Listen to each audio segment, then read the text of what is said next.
নমস্কার, স্বামী সোমেশ্বরানন্দ বলছি। স্বামী সোমেশ্বর অনুধ্যান থেকে 6টা প্রশ্ন পাঠানো হয়েছে আমার কাছে, সেগুলোর উত্তর দেবার চেষ্টা করছি একে একে। প্রথম প্রশ্ন কল্হন সান্যাল করেছেন। কল্হন বাবুর প্রশ্ন, শুদ্ধ ভক্তি না হলে লাইফ স্কিল সম্ভব নয়। শুদ্ধ ভক্তি ও জ্ঞান কি একই? কল্যাণ বাবু, আপনি এই কথা কেন বলছেন যে শুদ্ধ ভক্তি না হলে লাইফ স্কিল সম্ভব নয়? লাইফ স্কিল মানে জীবনকে মোকাবিলা করা, লাইফের মুখোমুখি হওয়া, বিভিন্ন প্রতিকূল পরিবেশের মধ্যে দিয়েও নিজের বিকাশ করা। শুদ্ধ ভক্তি অনেক উপরের ব্যাপার, এটা তো স্কুলের ছেলেদের বলা যায় না। জোর করে ধর্মটা তো শেখানো যাবে না। সুতরাং আরেকটা কথা, নাস্তিককে লাইফ স্কিল শেখানো যায়, শেখানো দরকার। লাইফ স্কিল নাস্তিক আস্তিক সবার পক্ষেই দরকার। সুতরাং শুদ্ধ ভক্তি না হলে লাইফ স্কিল সম্ভব। আপনার পরের প্রশ্ন, শুদ্ধ ভক্তি ও জ্ঞান কি একই? ঠাকুর তো তাই বলেছেন, শুদ্ধ জ্ঞান শুদ্ধ ভক্তি এক। ভক্তি মানে ভালোবাসা। ভক্তি ভালোবাসারই একটি রূপ। ভালোবাসায় মানুষ একাত্ম বোধ করে, যাকে ভালোবাসে তার সাথে। ঠিক তেমনি ভক্তিও তাই। যখন ঈশ্বরকে আপন বলে মনে হয়, তখন ভালোবাসাটা ভক্তি হয়ে যায়।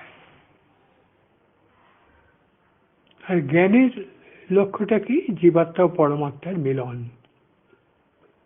ব্রহ্মবিদ ব্রহ্মৈব ভবতি, অর্থাৎ সেই একাত্মবোধই। এই জন্য ঠাকুর বলেছেন শুদ্ধ ভক্তি শুদ্ধ জ্ঞান এক, দুটোতেই একাত্ম হয়ে যায়। পরের প্রশ্ন করেছেন মৌসুমী ব্যানার্জি। সংসারে বিভিন্ন ঝামেলার মধ্যে মন ভালো রাখার সহজ উপায় কি? সংসারে বিভিন্ন ঝামেলার মধ্যে মন ভালো রাখার সহজ উপায়। দেখুন, আমি তো আপনাকে জানি না, চিনি না, সুতরাং আপনার পক্ষে কোন উপায় সহজ হবে সেটা আপনাকে কিন্তু পরীক্ষা করে দেখে নিতে হবে। এই ধরনের অনেক উপায় আনন্দময় জীবনের পথে বইটিতে পাবেন। আরেকটি বই আছে আনন্দে থাকা, তাতেও পাবেন। গ্রুপের বিভিন্ন পোস্টে এই নিয়ে আমরা আলোচনা করেছি, সেখানেও পাবেন। এখন বিভিন্ন ঝামেলা বলতে কি ধরনের ঝামেলা? অনেকের ঝামেলা হচ্ছে যে সময় ম্যানেজ করতে পারেন না, টাইম ম্যানেজমেন্টের ঝামেলা। আরেক রকম সমস্যা আছে, ছেলে মেয়েরা কথা শুনছে না, বা স্বামীর সঙ্গে কথা কাটাকাটি। আরেক রকম ঝামেলা, কাজের লোক বা যে সময় মতো আসছে না, কখনো বা লকডাউনে বাইরে বেরোতে পারা যাচ্ছে না, শাকসবজি কেনা যাচ্ছে না, এরকম নানান রকম ঝামেলা আছে। তা কোন ঝামেলায় কথা আপনি বলছেন, এটা না জানলে আমার পক্ষে উত্তর দেওয়া কঠিন। আমরা গ্রুপে প্রতিদিন সকালে একটা করে এক্সারসাইজ দিই এবং বলে দিই কতক্ষণ ওটা করতে হবে, 3 ঘন্টা না 6 ঘন্টা নাকি সারাদিন। একটা অনুশীলন আছে, সেখানে বলা হয়েছে প্রতিটি সমস্যার মধ্যেই লুকিয়ে আছে আত্মবিকাশের সুযোগ। এটা দেখা, এই যে প্রতিটি সমস্যার মধ্যে আত্মবিকাশের সুযোগ। সমস্যা আছে, সমস্যা ছাড়া হয় না, জীবন হয় না। সমস্যাটা আবার নির্ভর করে সেই ব্যক্তির ওপর। এক একজন এক একটাকে সমস্যা বলে মনে করছে। যেমন আমি খুব ছোটবেলায় অঙ্কে শূন্য পেয়েছিলাম ক্লাসে, আমার কাছে সেটা সমস্যা ছিল না, কারণ আমি বুঝতেই পারিনি যে অঙ্কে শূন্য পেলে এমন কি মহাভারত অশুদ্ধ আছে। এইবারে পরীক্ষা শূন্য পেয়েছি, পরের বারে নয় 60 পাবো, তখন আমি ক্লাস 3-তে পড়ি। সমস্যা মানে আমি পুরনো পথ দিয়ে নতুন সমাধান খুঁজছি, হয় না। অনেকে বলেন যে পথ খুঁজে পাচ্ছে না। এই কয়েকদিন আগে একজন প্রশ্ন তুলেছেন গ্রুপে। তাহলে পথ যদি খুঁজে না পান, নিজে একটা পথ তৈরি করুন। যে পথ খুঁজছেন সব তো পুরোনো পথ, সেগুলো যে কাজে লাগবে তাতে কোনো মানে নেই। আপনি যেভাবে বড় হয়েছেন, আপনাকে আপনার মা বাবা যেভাবে বড় করেছেন, ঠিক সেইভাবে তো আপনি আপনার ছেলে মেয়েকে বড় করতে পারেন না। পরিস্থিতি পাল্টে গেছে, মানসিকতা পাল্টেছে। তাহলে প্রতিটি ঝামেলা আমাদের সুযোগ দিচ্ছে সৃজনশীল হয়ে ওঠার, নতুন ভাবে চিন্তা করার, নতুন ভাবে কাজ করার। আর এইভাবে আমাদের শক্তির বিকাশ ঘটছে। আমি যদি এটা মনে রাখি যে প্রতিকূল পরিবেশ আমাকে একটা সুযোগ দিচ্ছে আত্মবিকাশের, সেলফ ডেভেলপমেন্টের, তখন এতেই আমার মন ভালো হয়ে যায় যে আমি একটা সুযোগ পাচ্ছি। ঝামেলাগুলো ঝামেলা নয়, সুযোগ আত্মবিকাশের। এইভাবে দেখা। আর মন ভালো রাখার আরো অনেক প্রশ্ন আছে, উপায় আছে। নিয়মিত জপ ধ্যান করা। আরেকটা বই আছে, টেনশন কমানোর সহজ উপায়, দেখতে পারেন না। এগুলো কিন্তু আমরা গ্রুপে সব আলোচনা করেছি, আপনি দয়া করে একটু দেখে নেবেন। পরের প্রশ্ন করেছেন সঞ্জীব ঘোষ। সঞ্জীব বাবুর প্রশ্ন, 10 মহাবিদ্যার পূজা কি ভক্তিমতে করা যায়? হ্যাঁ, করা যায়। তবে 10 মহাবিদ্যা হচ্ছে উগ্র রূপ, সুতরাং একটু কোনো কারুর কাছে শিখে নেওয়া ভালো। সৌম্য রূপ অতটা খারাপ না, খারাপ না মানে অসুবিধে হয় না। আর ভক্তিমতে এটা বৈদিক ভক্তি নয়, রাগ ভক্তি মতে। অর্থাৎ কোনো কিছু পাওয়ার জন্য আমি করছি না, ভালো লাগে বলে করছি, একে বলে রাগ ভক্তি। রাগ ভক্তি মতে, রাগ ভক্তি নিয়ে করলে 10 মহাবিদ্যার পূজা তো কোনো পূজা করা যায়। কিন্তু যেহেতু এই 10 মহাবিদ্যা উগ্র রূপ মায়ের, সেই জন্য কোনো অভিজ্ঞ গুরু বা শিক্ষকের কাছ থেকে শিখে নিলে ভালো হয়। এরপরে প্রশ্ন করছেন ব্রততী চ্যাটার্জি। ব্রততী চ্যাটার্জির প্রশ্ন, আপনি বলেছেন যে মৃত্যুর পর এক আলোকময় জগতে সবাই যায়, কিন্তু মা বলেছেন অন্তত 1 বছর প্রেতলোকে থাকতে হয়। বুঝিয়ে বলুন। মা যখন বলেছেন তখন আর ঠিক কথা বলেছেন, 1 বছর প্রেতলোকে থাকতে হয়। ঠাকুর আর মা যে কথাগুলো বলেছেন, কাকে বলেছেন, কি উদ্দেশ্যে, সেটা দেখুন। না হলে কি হবে, অনেক কথাই তো আমরা পারবো না। যেমন মা বলেছেন নির্বাসনা না হলে কিচ্ছু হবে না, তো জবদান করেও কিছু হবে না, তাই না?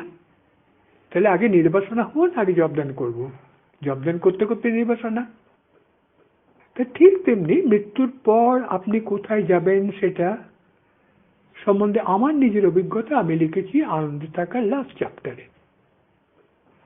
আলোকময় জগতে সবাই যায়, কিন্তু আলোকময় জগৎকে সবাই আলোকময় দেখে না। কেন? আলো যখন খুব জোরালো হয়, যখন চোখ ধাঁধিয়ে যায়, অন্ধকার দেখে। যেমন আপনার চোখে যদি কেউ বড় একটা ফ্লাড লাইট জ্বালিয়ে আপনার চোখে পড়ে, আপনার চোখ বন্ধ হয়ে যাবে। আলোকে সবাই আলোক দেখে না, তার কাছে অন্ধকার দেখা দেয়। মা বলেছেন অন্তত 1 বছর প্রেতলোকে থাকতে হয়। প্রেতলোক মানে ভূত প্রেত নয়, কিন্তু প্রেত মানে যে প্রয়াত। এই আবার এর অনেক লোক আছে প্রেতলোকে, অর্থাৎ সূক্ষ্ম জগতের অনেক রকম লোক রয়েছে। অন্তত 1 বছর মানে আমাদের গণনা অনুযায়ী 1 বছর। আমাদের গণনা যেটা 1 বছর, সূক্ষ্ম জগতে কিন্তু সময় পাল্টে যায়, সময়ের অনুভব। সুতরাং মা যে বলেছেন, এটাকে আপনি মর্মার্থটা বুঝুন, তাৎপর্য বুঝুন, আর এই সঙ্গে দেখে নিন কাকে বলেছেন। পরের প্রশ্ন করেছেন অভিষেক সাহা। জব ধ্যানে তার একটু সমস্যা। লিখছেন, পায়ের যন্ত্রণার জন্য বেশিক্ষণ জব ধ্যানে বুঝতে পারি না, কি করব? যতক্ষণ পারেন আসন করে বসুন। যদি পায়ে যন্ত্রণা হয় তাহলে উঠে চেয়ারে বসে কিছুক্ষণ করুন। 10-15 মিনিট বাদে আবার আসন করে বসুন। এই পায়ের যন্ত্রণা যে বেশিরভাগ জায়গায় হয়, ছোটবেলা থেকে আমাদের আসন করে বসা অভ্যেস নেই। অথচ পতঞ্জলি মুনির অষ্টাঙ্গ যোগের তৃতীয়টাই হচ্ছে আসন। অবশ্য আসন সম্বন্ধে পতঞ্জলি মুনি বলছেন স্থিরম সুখম আসনম। তিনি কিন্তু পদ্মাসনকে বলেননি, আসন পিড়ি করে বসাকেও বলেননি। তিনি বলছেন যেভাবে বসলে আপনি স্থির থাকতে পারেন, শরীর স্থির থাকে, স্টেডি থাকে এবং আপনি কমফোর্টেবলি বসতে পারেন, সেটাই হলো আসন। সুতরাং আপনার যদি অসুবিধা হয়, আসন করে কিছুক্ষণ বাদে পা ঝিনঝিন করে চেয়ারে বসে করুন কিছুক্ষণ, তারপরে আবার আসন করে বসুন। আপনার যেরকম সুবিধে সেরকমই করুন। শুধু দেখতে হয় মনটা একাগ্র হচ্ছে কিনা, এটা ইম্পর্টেন্ট। শেষ প্রশ্ন করেছেন ববিতা সিনহা। তার প্রশ্ন, জপে মন বসছে না, সংসারে নানা ঝামেলা, মন শান্ত করতে পারছে না, কি করবে? একই প্রশ্ন যেটা আগে মৌসুমী ব্যানার্জি করেছেন। জপে তো মন এমনি বসবে না। এখন ধরুন আপনি যদি একটা বই পড়া শুরু করেন, আপনার বয়স কত আমি জানি না, ছাত্র জীবন কবে শেষ হয়েছে তাও জানি না, আপনি যদি এখন বই পড়া শুরু করেন, কতক্ষণ পড়তে পারবেন? কিছুক্ষণ পরে দেখবেন আর ভাল লাগছে না, চোখ বন্ধ করে একটু রেস্ট নিতে ইচ্ছে হচ্ছে। আবার বই সেই বই পড়তেই ভাল লাগে যে বইটা আমার ভাল লাগে, যেটা আপনার প্রিয় বই। যদি গল্প পড়তে ভাল লাগে তাহলে গল্প বই, যদি কথামৃত পড়তে ভাল লাগে তাহলে কথামৃত অনেকক্ষণ পড়তে পারেন। সুতরাং জপে মন বসছে না মানে, প্রথম কথা, জপের উপর একটা অনুরাগ আসা দরকার। প্রথম প্রথম জোর করে বসতে হয়। আমি একটা উত্তর দিই কাউকে, রসিকতা করে বলি, অবশ্য সিরিয়াসলি আর নেবেন না। আমি মজা করে বলি, দেখুন যারা সিগারেট খায় তারা যখন প্রথম সিগারেট খাওয়া শুরু করেছিল, খেতে পারত না, কাশি আসতো, মাথা ধরতো, কিন্তু খেতে খেতে খেতে খেতে এমন অভ্যেস যে এখন চেইন স্মোকার হয়ে গেছে। জপও তাই, প্রথম প্রথম অনেক ঝামেলা, করতে ভাল লাগবে না, মন বসবে না, কিন্তু অভ্যেস করতে করতে করতে করতে এমন জায়গায় চলে যাবেন আপনি, তখন আর জপ চেষ্টা করে করতে পারেন, নিজে নিজেই হবে। সংসারে নানা ঝামেলা আমরা আগেই আলোচনা করেছি, আজই, যে ঝামেলাকে একটা সুযোগ করে নিন। ঝামেলা তো থাকবেই। আপনি সংসারে বলছেন ঝামেলা বেশ, তাহলে আপনি কি সংসার থেকে বিদায় নিয়ে একটা আশ্রমে কি করবেন? থাকবেন? আবার সেখানে গেলে দেখবেন সংসারের চিন্তা উঠছে। সেই জন্য যেখানে আছেন সেখানেই করুন। মন্দিরে কোথাও গেছেন, বসে একটু করিয়ে নিন না, একটু অফ টাইম পেয়েছেন, যখন স্বামী সন্তান সবাই বাইরে চলে গেছেন, স্কুল কলেজে অফিসে, কিছুক্ষণ বসুন। স্নান করে 11টা বা 12টায় খাবার আগে, খাবার পরে একটু বিশ্রাম নিয়ে ধরুন 3টে উঠে আবার আধ ঘন্টা মতো বসার চেষ্টা করুন। অর্থাৎ যখনই সুযোগ পাবেন। এছাড়াও মাঝে মাঝে মনে মনে জপ করুন। আমরা একটা অনুশীলন দিই যে কাজের ফাঁকে ফাঁকে জপ করব, দেখেছেন নিশ্চয়। এরকম ভাবে অভ্যেস করুন। এরকম করতে করতে মন নিজে শান্ত হবে। মনকে শান্ত করা যায় না, মন নিজে শান্ত হয়। কি করব? অনেক রকম অনুশীলন আমরা গ্রুপে দিয়েছি। যদি দীক্ষা হয়ে থাকে তাহলে দীক্ষার স্টেপগুলো আমরা ব্যাখ্যা করেছি ইউটিউবের একটা ভিডিওতে, কিংবা উপাসনা ও প্রার্থনা শক্তি বইটা একটু পড়ে নেবেন, তাহলে অনেক টিপস আপনি পাবেন। আর অভ্যেস করতে করতেই এটা আপনার সহজ হয়ে আসবে। নমস্কার, আজকের মতো সবাই ভালো থাকুন, আবার দেখা হবে।